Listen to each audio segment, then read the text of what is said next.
What's up, YouTube? This is Too Raw for TV. All right, so before I get into this video, I want to give a shout out to the brother Aram for the donation via the PayPal. He had a video request, and his video request was Gen Z has LeBron as a better player than Bird, but I saw both of these guys play. It's not even close. But reaction videos by young guys are proving that Bird is the better baller. Dr. J, my favorite all time, is ahead of LeBron.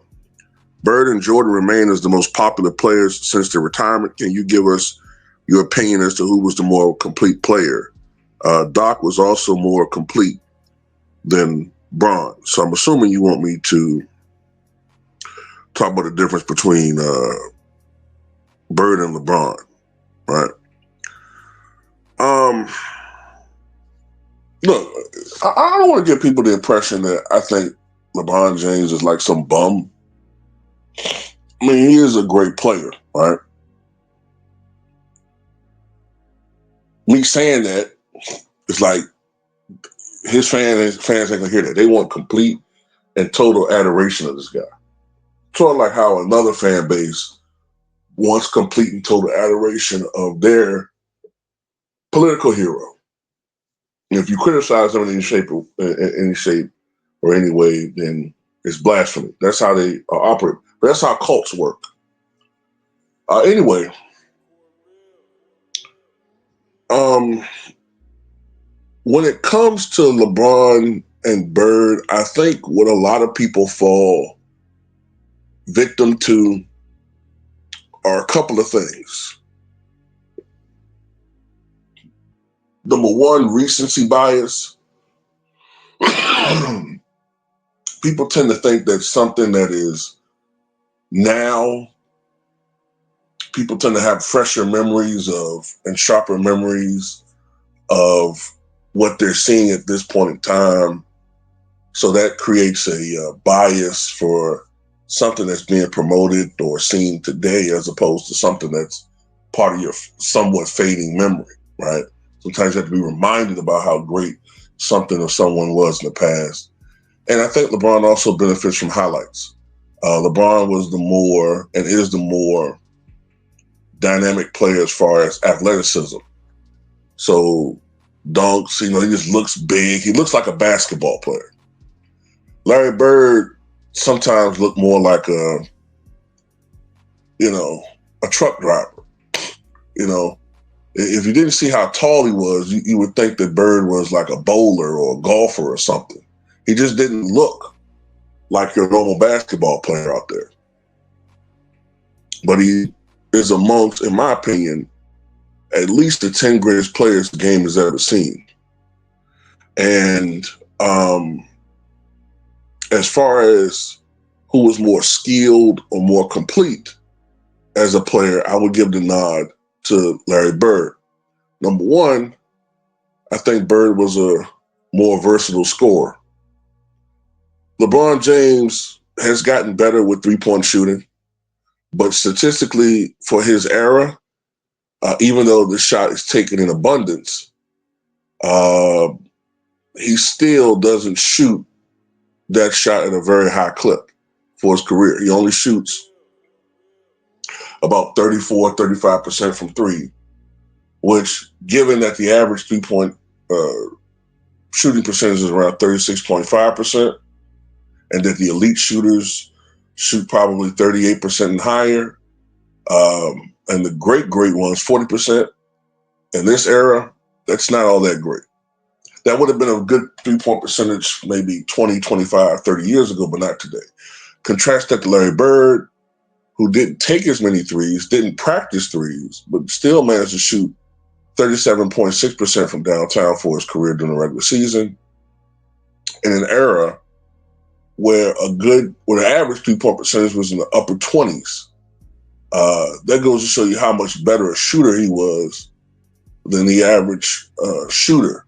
And he didn't practice them. He was a better mid-range shooter. Matter of fact, Bird's mid-range shot was really what he was known for. He was more of a mid-range shooter than anything. He's one of the great mid-range shooters the game has ever seen. And he could also, knock down more of a variety of shots than LeBron James. LeBron's never been a great mid-range shooter. Matter of fact, that's one of the weaknesses of his game. Matter of fact, I believe the stat is what? Outside of 3 feet from the rim, LeBron is only a 37% shooter for his career. Contrast that to his overall field goal percentage, which is over 50%. So that tells you, that's why I call him a layup merchant, because so many of his shots are uncontested or minimally contested layups. All right. But Bird could score in the post. Bird was a better post player because LeBron doesn't have a plethora of post moves. Bird could score with his back to the basket. Bird could score with either hand.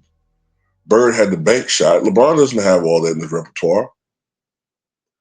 When it comes to dribbling,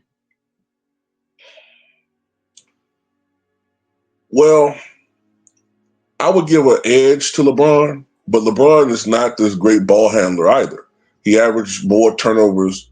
Not only did he have far more turnovers than Larry Bird, right, as cumulative total, but he also averaged more turnovers per game. Then again, that's what happens when you playing a guy's playing the system, right? So Bird wasn't the greatest ball handler, right? But at the same time, Bird was more handicapped by the rules of his day. But I'm not going to make him out to be, Pete Maravich. But he wasn't a bad ball handler either, okay? He just wasn't doing the fancy shit, okay? Rebounding. It's not even close. LeBron James is probably, out of the players that, as a matter of fact, I'm quite confident to say he is. Out of the players with 10,000 or more rebounds in their career, he is the poorest overall true rebounder. He just passed Michael Jordan in offensive rebounding the year before last, his 21st NBA season. And you could argue, players don't crash the offensive glass like they used to. Well, then that adds to what many of us feel. And I saw Jesse Glassaget talk about this on a YouTube channel. I think it's the Self-Research channel. You could argue that, okay, players don't crash the glass like they used to. But then that also tells you, as we said before, that a lot of the defensive rebounding is inflated, as I've said before. A lot of these guys are not playing any defense, and they're just grabbing defensive boards. They're standing there, grabbing defensive board, grabbing defensive boards, grabbing defensive boards. Center move out the way, grab defensive boards. Back in the day, those rebounds went to centers. Those rebounds went to Robert Parrish. Those rebounds went to Artis Gilmore. Those rebounds went to Bill Russell. So that's another thing. The stats of today are super inflated. Super inflated. I mean, it just created a new rule, for crying out loud, that guys can shoot half-court threes without counting on their stats as a miss if they miss, which most likely they are going to do. That's where we're at right now. These guys complain about every fucking thing, but still they want more. But getting back to the rebounding thing, Larry Bird, bad back and all, unathletic Larry Bird, non-jumping Larry Bird, as they put it, although that was overrated and overstated, averaged 10 rebounds a game for his career. 10. LeBron James never had a season averaging 10 rebounds a game. Averages, I think the most he ever averaged in a season was 9. That's when he was playing the center position. Bird never played the center position. And for his career, I think he's still like at 7.5 boards. That's not that great. Dominique Wilkins was averaging almost 7 rebounds a game for his career as a small forward. And he averaged more offensive rebounds per game.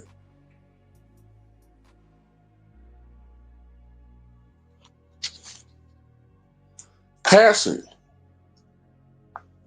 I would give the edge to Bird, because a lot of LeBron's passes are rather simple. They're simple passes. I mean, is he a really great passer? Yeah. I mean, he's great largely because of his experience and his size. He's able to see certain things on the floor that other passing players can't quite see. So his height and size give him an advantage, right?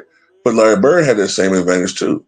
Uh, but Bird, I used to see a lot more Magic Johnson, Pete Maravich type no look passes or blind passes, or you know what I'm saying,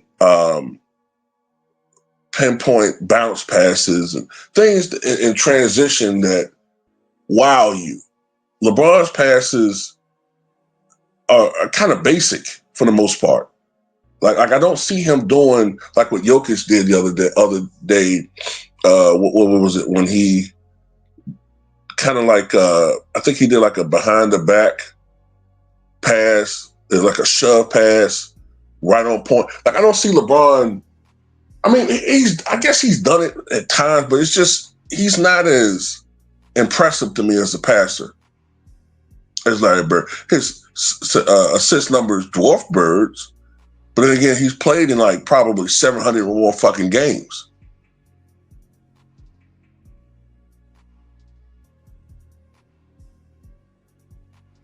When it comes to defense, Bird's defense is underrated. Bird was on all defensive second teams. Bird was more of a help defender, true, but to me, Bird actually went out there when he could physically do it and played tough defense and was very, very effective, especially as a help defender or when he got in the right place and the right positions. He was an awesome, awesome help defender. LeBron James' defense has always been overrated to me. The only period of time that he really consistently played defense, in my opinion, was Miami. He was a very, very lazy defender coming back to Miami the second time, and he's one of the laziest defenders in the NBA today, okay? To the point where he's a detriment on the team defensively when he's out there. Leadership, Larry Bird in the landslide. Clutch performances, Larry Bird in the landslide. It's just not close. It's not close at all. Larry Bird was just a more complete basketball player, in my opinion.